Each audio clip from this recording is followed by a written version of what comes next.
I'm driving as fast as I legally can up north, and my eye keeps starting to the clock in my car. My hands are gripping the steering wheel, and my heart is beating really fast because I just know I have to get to this Airbnb before dusk. I do not want to be feeling around for a lockbox at a stranger's house in a strange town by myself in the dark. And I just like have this moment where like I'm already so much more tense than I ever thought I would be for this wonderful mecation that I had laid out for myself. And leading up to this personal New Year's retreat, anytime New Year's plans came up in conversation with people, I would just proudly announce that this year I wasn't going to go and get all dolled up and do my hair and go to the same party I went to last year and run around and try to find a guy to make out with before midnight. I wasn't doing that. I was taking myself out of the equation. I was going to go away. I was telling people I found this adorable Airbnb in Petaluma, and it's this really cute family, and it overlooks like this backyard with a chicken coop, and it's on this cul-de-sac, and it's going to be so cute. And go up there for a couple days and just like be away. And people's response was always like, oh, that sounds great, and then followed by, where's Petaluma? and then I would say, I don't know, it sounds familiar, I don't know where I know from, but it looks really cute, I'm just so excited. Anyway, the heart racing and steering wheel gripping, that feeling had actually started before I even got in the car. About 36 hours before the trip, you know, sometimes things happen where you can just like feel the wind shift of like what you expected and what you might get. And it started with a message from my Airbnb host who is like, oh, by the way, we decided to take a last minute family trip. We won't be in the house, but our mother's lives across the street, and here's her number in case you need her. So now all of a sudden this like beautiful weekend of solitude was starting to feel like a beautiful weekend of isolation. And then to get myself back into like excited vacation mode, right before I fell asleep the night before I was to leave, I was going back to the profile and flipping through the photos for like the 100th time when I noticed something that I hadn't seen the first 100 times. That the front, I like was so particular when I was trying to find a place for like me, a solo, small female traveler to pick, and I made sure I picked a place that was above ground. But I didn't notice, and this would have changed everything for me, that the front door to the unit was not like a solid door. It was a glass door with a shade, which to me made a lot of difference. But I was like, no, it's still gonna be great, it's still gonna be great. And when I pulled up to the driveway of the house and I finally got there just at dusk, I was greeted by two giant dogs just glaring at me from the front window. And I was like, oh great, this is how my dog gets eaten this weekend. Anyway, and I made my way down the long driveway to the lockbox and up the back steps. And I get to the glass door with no deadbolt, and something in me was just like, don't use the keys, Erika. Just try the knob. And I said, okay. And I did, and wouldn't you know it, but it was unlocked. And then I did the thing that you see them do in like every single TV show movie. I pushed it open and went, hello. And this was strike 3 for me. I was out. I was down the back steps, right into my car, and drove around the block and then called the number that had been left for me to call the mom. And then I didn't say everything. Here's what I said, and then I'll tell you the subtext. What I said was, hi, this is Erika. I'm staying in the Airbnb unit across the street. So the door was unlocked when I got there, and I just want to make sure that like nothing's like broken or out of place or missing. I would hate to be blamed for something. Subtext, hi, this strange place where I'm supposed to stay was left unlocked. What the fuck? And she was like, would it be helpful if I sent my partner across the street to kind of like do a little, you know, clean sweep? And I said, yes, that would be wonderful. And her partner comes back, and he's very nice, and he looks around, he said, everything looks fine. I'm sure they just forgot before they left for the airport this morning to lock it. And he told me that he had lived in Petaluma for like 30 years, and it's very cute and safe, and I would have a wonderful time. And I said, he's probably right. And I said, thanked him, and he left. And then I decided that I would calm myself down by taking myself out to like the best Yelp reviewed Mexican restaurant in town. And I did. And when I came back, and I like figured he must be right, because as I'm like driving to the Mexican restaurant, I see like this really cute like main street and kids on their BMX bikes, and everybody I encountered was really friendly and kind and nice.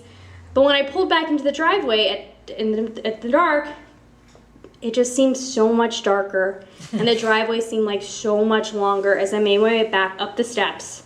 And I plopped onto the bed, and there was just a knot in my stomach. And I knew it was not from the Mexican food. And logically, I knew what was going on. Logically, I knew all that was happening was that my expectation did not meet my reality. I knew that. Logically. Emotionally, I then channeled Kevin McAllister from the movie Home Alone and proceeded to erect a very elaborate obstacle course / booby trap using everything that was in this studio above a garage. Because I was like, okay, now it's time for me to make my own alarm system. And I took like wine glasses and I put them in the door and I rearranged furniture. And I'm telling you, for those of you who are judging me right now, I am not the only person on planet Earth to ever be in a strange place and create an obstacle course or some sort of booby trap where they're safe. And I know this because I was getting tips from girlfriends who were texting me about how they made their booby traps. Okay. So when I was done rearranging the entire room, I sat back on the bed and I still had a knot in my stomach.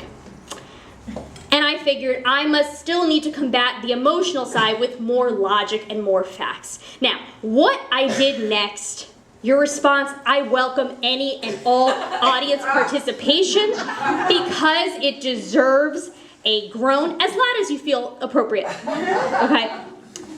What I did next seemed like a really good idea at the time. I decided that it would be in my best interest, thinking of like the kids on their BMX bikes and the Main Street network. I said, I'll Google. No. Yes! I'll Google Petaluma crime reports. Because here's what I thought would happen. Yes, of course. Right, so here's what I thought would happen. What I thought would happen is that I would see how it was like on the #1 list of places to raise a family and like how safe it was and whatever. You found Polly's class. What came up was something not in my wildest dreams. It was something in my wildest nightmares. Like literally my childhood nightmares. Now, there are two instances in my life, two inciting incidences in my life that spawn months of me running downstairs into my parents' room to beg to sleep in their room at night. The first was when I was 5 years old and I saw the movie Beetlejuice. This is true. The second happened when I was 11. There was a nationwide story about this girl who was exactly my age who had been kidnapped. Somebody came in through the window while she was having a slumber party, kidnapped her at knife point, and took her and kidnapped her, whatever. And I was certain that even though I was thousands of miles away in Florida and lived on the second floor, that this was going to happen to me. And for the rest of my life, I will never forget that girl's name. Her name was Polly Class. And she lived in Petaluma! Okay, so let me just explain something to you. I am thousands of miles from anybody I know in this moment. I am sitting in a room in the middle of nowhere, and I am blocks away from where Polly Claus was kidnapped. This wouldn't matter if I was in a hotel. It's been a weird experience. But just to let you wrap your mind around this, imagine your biggest childhood fear is Freddy Krueger, and you realize in a moment that you have booked your Airbnb on Elm Street. Do you understand? Do you understand? So in that moment, with all the little stuff leading up to this, I couldn't believe what I'd done for my beautiful me-cation. So I called my mom, and I was like, Mom, you're never gonna believe what I did. You'll never believe what happened. I said, Polly Class, remember the whole thing with Polly Class? It happened in Petaluma.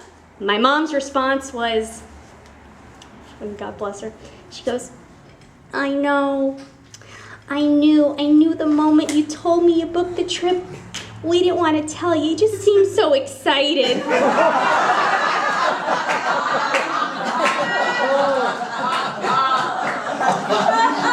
it was still like 10 o'clock, okay? So now I had to crank the TV. I had a very long, terrible night's sleep ahead of me. And when I woke in the morning, I was like, no, this was good. This was good for me. This was like character and strength building. And I went out and tried to enjoy the town and enjoy some nature and had a day. And when I came back to the room at night, I looked around and the knot was back because I realized I was gonna have to barricade myself back inside this room. Okay, I'll try. Barricade myself back inside this room. And in that moment, my college roommate, who we kept missing each other, we kept trying to meet up with each other, and we kept trying to text each other, we kept being out of pocket at different times, texted me at that moment and was like, hey, would you like to come down to Oakland and have dinner at my house tonight with my husband? And at that moment, I had two choices. Option one was the choice that I had made most of my life up to that point. I told everybody what I was gonna do, and I was very proud and very confident in that decision. That decision did not feel right while living that decision, but I better stick it out because I told everybody I was gonna do a thing. Or I could do the really scary thing, and I could be vulnerable and be brave and ask for what I really needed in that moment. And so I texted her back and I said, I would love to, and to be honest, I think I've had enough alone time on this trip. Would it be cool if I threw my dog in the car, and would it be too much to ask if I could come and spend the night? And she said, absolutely.